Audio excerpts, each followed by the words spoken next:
नमस्कार, मी स्वप्नील गावंडे, अक्षय सीड्स प्रतिनिधी। आज दिनांक 8/3/2025 आपण आलेला भडगावमध्ये। भडगाव गाव, तालुका भडगाव, जिल्हा जळगाव। तर आपल्यासोबत दिनेश भाऊ माळी म्हणजे जे नेहमी कॅबेज करतात त्यांच्याकडून अक्षय सीडची जे कॅबेज दिव्या लावलेली आहे याच्याबद्दल त्यांच्याकडून माहिती घेऊया। दिनेश भाऊ, कशी राहिली व्हेरायटी?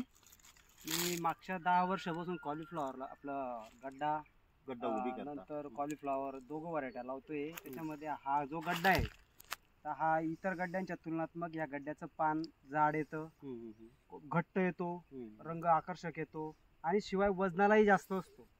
त्यामुळे हा अक्षय सीडचा दिव्या व्हरायटी मी सीबी रॉयल वगैरे इतर व्हरायटी आपल्या तुलनात्मक वगैरे एकदम छान व्हरायटी।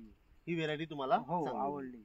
शेतकरी मित्रांनो, इथे पाहू शकता याचा वजन दीड किलो पर्यंत तर 1.25 किलो पर्यंत वजन येतं आणि पॅक येतो, गड्डा पोकळ वगैरे राहत नाही। छान आहे व्हरायटी, एक वेळ लावून पाहायला पाहिजे सगळ्या शेतकऱ्यांनी। धन्यवाद।